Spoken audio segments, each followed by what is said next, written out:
barn that we keep trying to hold it back together and rehab one little bit at a time. We're working from the inside out. How old is this structure? I don't know. I mean, look at the gentleman who owned the property before us was Highlander. We're trying to kind of... Yes, we supply beef, lamb, poultry, and pork. The pork comes from a Mennonite farmer in Pennsylvania who raises the same way we do. I got into this through the nutrition and health side, and the reason I have expanded out from my doing everything myself is we were growing so fast I couldn't do it all by myself. Right. And we have some absolutely wonderful farming neighbors who we have partnered with, and he grows our hay and all the local feed, and he and I run our cattle together and run the sheep together, and that has been just a wonderful partnership, because without Sam, I could not have expanded my operation to the level we are today. Right, so a lesson to be learned, if you want to run an operation like this, it takes a whole support system underneath. Absolutely, and a team you can trust. Everything we have done has been on a handshake.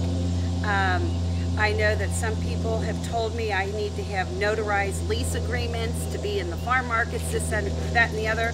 We've pulled out of all the farm markets. We are working directly from the farm, and it has been the most wonderful experience because of the people and the friendship and the whole sense of community that this brings. You really get to know your neighbors, and without Sam recognizing my goal and my need to grow, I don't think I could have done it otherwise. We have 32 acres here. This obviously is not enough land, but we're probably farming close to 500, 800 acres now between the different partnerships that I've created in helping me raise our animals. No, that's a spread, 500 acres. And it's fun. It's really fun. No, Elaine, I'm not looking for a percentage, but I assume if I buy a pound of hamburger or a pound of whatever here, it'll be a little bit more than if I buy it at Safeway. There's going to be a price difference. Actually, I think if you compared our prices to Safeway or Wegmans or Whole Foods, where you're supposedly getting local, which you're not. You are not getting local grown meats. You may be getting local grown produce, but you are not getting true local grown meats from these big Whole Food stores. I am very reasonable. I sell our hamburger at $5 a pound. I'm sorry, $4.99 a pound.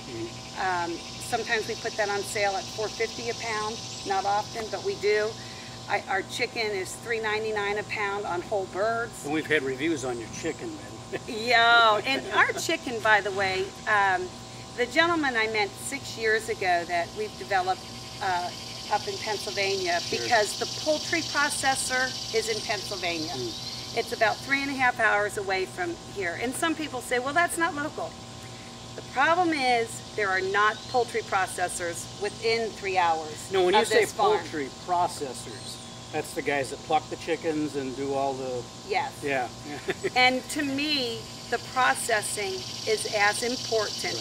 And this is really, I really stress this. The processing is as important as the time I spend raising my birds. Why is that? Because when the animal is killed, if it's done humanely, swiftly, and correctly, the muscles relax in the animal, and you don't get that rigomoris bruising of the meat. You don't get the meat toughening up. It's all very important.